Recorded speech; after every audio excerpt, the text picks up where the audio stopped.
Good afternoon, everybody. I'm Thomas Roberts at MSNBC World Headquarters in New York, and we wanted to take you to the live remarks of President Obama right now from the NATO summit in Chicago. Let's listen in.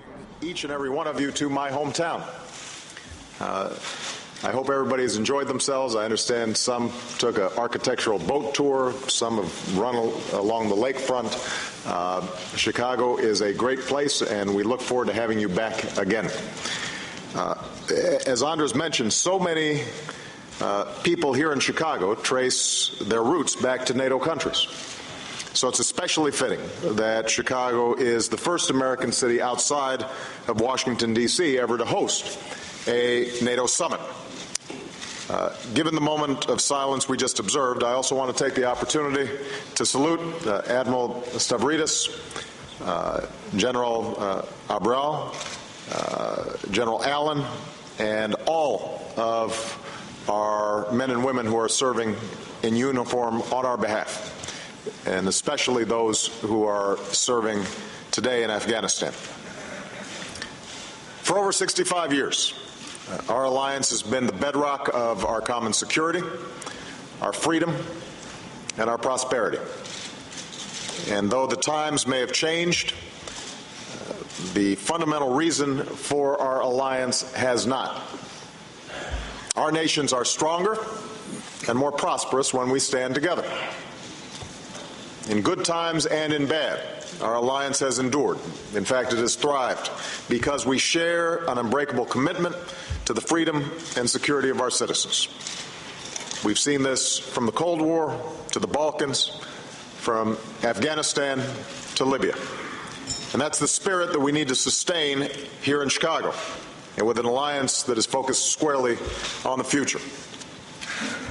When we last met in Lisbon, we agreed to a bold plan of action to revitalize the alliance and ensure that we have the tools that are required to confront a changing and uncertain strategic landscape.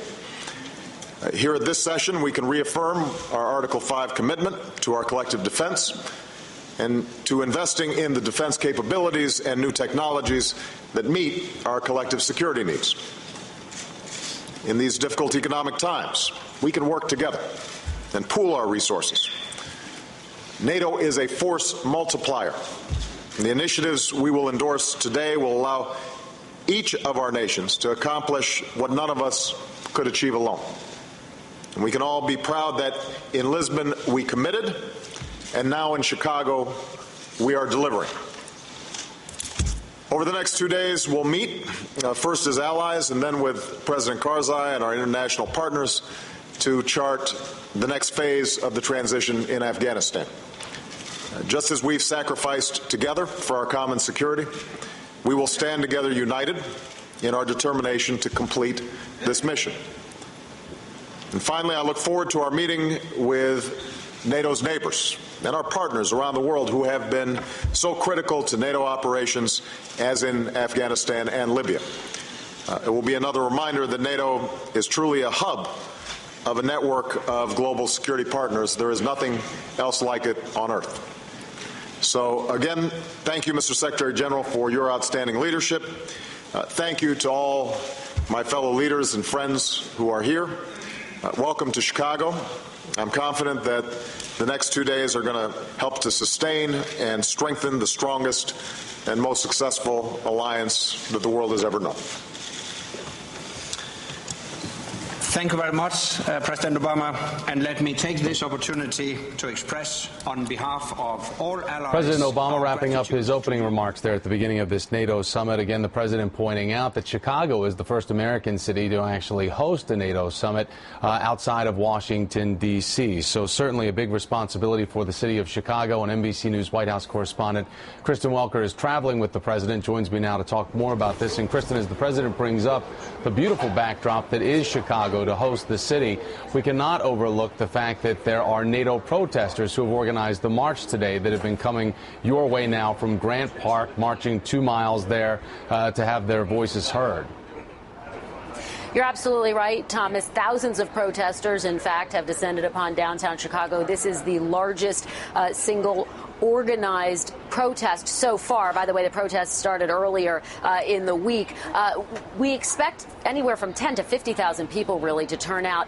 The messages of the protesters varied, but in general, they're opposed to Wall Street. They're opposed to the war. Reverend Jesse Jackson speaking just a short time ago.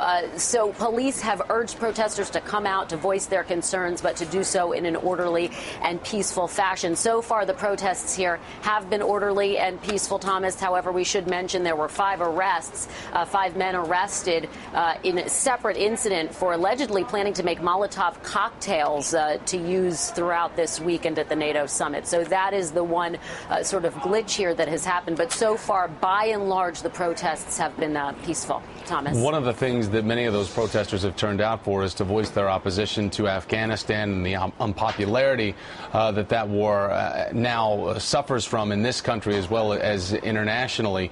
That is going to be a big topic of discussion throughout NATO over the next 2 days, as well as discussing the financial responsibilities for the international bodies that are going to see that through, especially through the transition and now the stepped up time frame that is, of the military transition of power.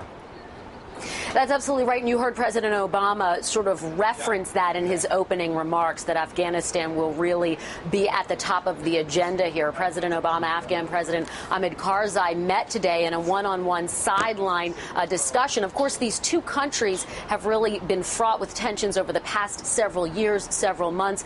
The challenge now is for these two leaders to work together to bring about the transition and the troop withdrawal. I want to give you just a little sense of what came out of that meeting, Thomas. We heard from President Obama after the meeting, and he said, quote, "We still have a lot of work to do, and there will be great challenges ahead." So really mapping out the fact that there is a lot that remains to be figured out. Karzai said, by the way, that his nation is looking forward to the troop withdrawal. He said, so that Afghanistan is no longer a burden on the shoulders of our friends and the international community. And as you say, they are going to be hammering out the finer details of the troop withdrawal over the next 48 hours. Thomas. NBC News White House correspondent Kristen Welker, who's traveling with the president, joining us from Chicago. Kristen, thanks very much. I appreciate it.